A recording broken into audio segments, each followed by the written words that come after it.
Praise the Lord, அல்லேலூயா. கிறிஸ்துவுக்குள் பிரியமானவர்களே, இந்த அருமையான காலை வேளையிலும் தேவ சமூகத்துக்கு வந்த உங்கள் ஒவ்வொருவரையும் இயேசுவின் இணையற்ற நாமத்தினாலே அன்பின் வாழ்த்துக்கள். இந்த நாளிலும் நீதிமொழிகள் 3ஆம் அதிகாரம் 23ஆம் வசனத்தை அடியேன் வாசிக்கிறேன். நீ பயமின்றி உன் வழியில் நடப்பாய், உன் கால் இடராது. ஆமென், அல்லேலூயா.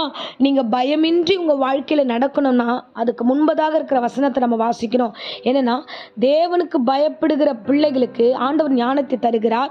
அந்த மெயின் ஞானத்தையும் நல் யோசனையும் காத்து கொள்ள வேண்டும். ஆமென், அல்லேலூயா. ஒரு மனுஷனுடைய வாழ்க்கையில ஞானம் அவசியம், நல் யோசனை அவசியம். ஞானமும் அவசியம், நல்ல யோசனையும் இருந்தா நம்ம வழியில எப்படி இருப்போம்னா பயமின்றி நடக்கலாம். எந்த இடரலும் நம்மளுடைய வாழ்க்கையில நடைபெறாது. ஆமென், அல்லேலூயா. அருமையான பிள்ளைகளே, இன்னைக்கு நம்ம வாழ்க்கையில சுய புத்தி நிறைய இருக்கிறது. இதுக்கு இந்த வசனங்கள்ல இந்த அதிகாரம் முழுக்க நீங்க வாசிச்சீங்கன்னா அவ்வளோ அருமையா இருக்கும். 5ஆம் வசனத்தை வாசிக்கிறேன் பாருங்க. உன் சுய புத்தியின் மேல் சாயாமல் உன் முழு இருதயத்தோடு கர்த்தரிடத்துல நம்பிக்கையா இருக்கும்போது உன் வழியெல்லாம் பயமின்றி நீ வாழ்வாய். உன்னுடைய வழியில எந்த இடரிலும் இருக்காது.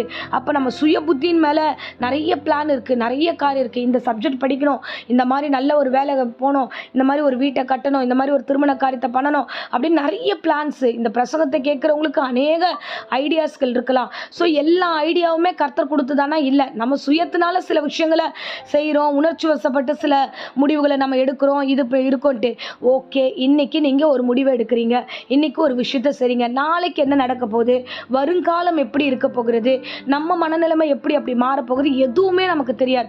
நெக்ஸ்ட் என்ன என்பது நம்ம அறியாத பட்சத்தில் இன்றைக்கு நாம் எடுக்கிற ஒரு காரியம் சுயமாக எடுத்தோமெனால் பின்னதாக கர்த்தருடைய சித்தம் வரும்போது சுயத்தில் எடுக்கப்பட்ட எல்லா முடிவும் மாற்றப்படும். ஸோ நீங்கள் சுயத்தில் நீங்கள் இராதபடி கர்த்தரை சார்ந்து கொள்ளணும். கர்த்தரை சார்ந்து கொள்ளும்போது ஞானத்தை அவர் கொடுக்கிறார். அவர் நல்ல ஆலோசனைகளை கொடுப்பார். இப்படி போங்க, இதை செய்யுங்க, ப்ரே பண்ணிட்டு இந்த விஷயத்தை பண்ணுங்க, இந்த காரியத்தோடு சமாதானமாக செயல்படுங்கன்னு கர்த்தர் அவ்வளோ திட்டமாய் நேர்த்தியாய் நம்மோடு பேசுகிற தேவனாய் இருக்கிறார். ஆமென், அல்லேலூயா. அன்பு பிள்ளைகளே, மெயின் ஞானம் அவசியம்.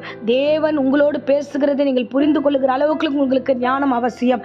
நல்ல யோசனை செய்யணும். என்னன்னா, சில காரியங்கள் நம்ம தவறுதலாக செஞ்சிடக்கூடாது. செஞ்சுட்டு பின்னதாக நம்ம அவஸ்தைப்படக்கூடாது. ஐயோ, நம்ம ஏன் இதை செஞ்சோம், நம்ம ஏன் இதை பண்ணோம், இதை ஏன் கடந்து போயிட்டோமேன்ட்டு நல்லா யோசித்து ஒன்றுக்கு 1000 தடவை கூட நம்ம யோசிக்கலாம். யோசித்து நாம் செயல்பட வேண்டும். ஆமென், அல்லேலூயா.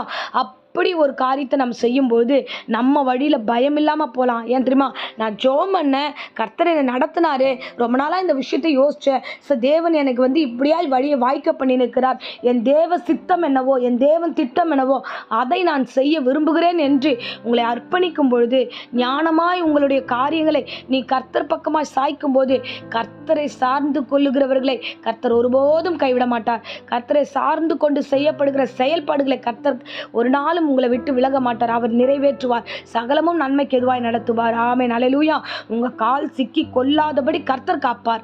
அப்போ நாம என்ன பண்ணணும், என்ன செய்யணும் அப்படின்னா, இன்னைக்கான பிரசங்கம். ஸோ நீங்க பயம் இல்லாம உங்க வழியில போகணுமா, பயம் இல்லாம கிறிஸ்துவ வாழ்க்கை வாழணுமா, பயம் இல்லாம ஆவிக்குரிய வாழ்க்கையை நீங்க ஜெயமா முடிக்கணுமா, இடரல் இல்லாம ஒரு காரியத்தை ஜெயித்து முடிக்கணுமா, ஒரு வீடு வாசல் காரியங்கள், திருமண காரியங்கள், நிறைய காரியங்களை படிக்கிற காரியங்கள், எல்லா காரியத்திலையும் ஒரு காரியம் இடரல் இல்லாமல் இருக்கணும்னா நீங்கள் தேவனை மட்டுமே சார்ந்திருக்க வேண்டும். என் தேவனாகிய கர்த்தர் மீது மாத்திரமே சார்ந்திருக்க வேண்டும். நம்முடைய ஆசைகளோ, எண்ணங்களோ, விருப்பங்களோ, வாஞ்சங்களோ அல்ல. தேவன் ஒருவர் உண்டு என்றால், அவரை விசுவாசிப்பீர்கள் என்றால், அதுதான் ஞானம், அதுதான் மெய் ஞானம், அதுதான் நல்ல யோசனை. இந்த நல்ல ஞானமும் நல்ல யோசனையும் உங்களை பத்திரமாய் காப்பாற்றும். ஆமென். இப்பொழுதும் அடியேன் உங்களுக்காக ஜெபிக்கிறேன். அன்பு ரட்சகா, இந்த அருமையான தருணத்தில் ஆண்டவரே அப்பா, இந்த பிரசங்கத்தை கேட்கிற ஒவ்வொரு பிள்ளைகளையும் அடியேன் ஆசீர்வதிக்கிற ராஜா. நிறைய பிளான்ஸ் இருக்கு ஆண்டவரே. நெக்ஸ்ட் இதை பண்ணணும், அதை பண்ணணும், சுயமா நிறைய விஷயங்களை யோசிச்சு வச்சிருக்காங்க ஆண்டவரே. ஆனா தேவரீர், நீர் என்ன நினைக்கிறீரோ அந்த காரியம் மாத்திரம்தான் ஒவ்வொரு வாழ்க்கையில் நிறைவேறும் என்பதை அடியேன் அறிந்திருக்கிறேன். இந்த வேளையில் இந்த பிள்ளைகளுக்கு அடியேன் பிரசங்கித்திருக்கிறேன்.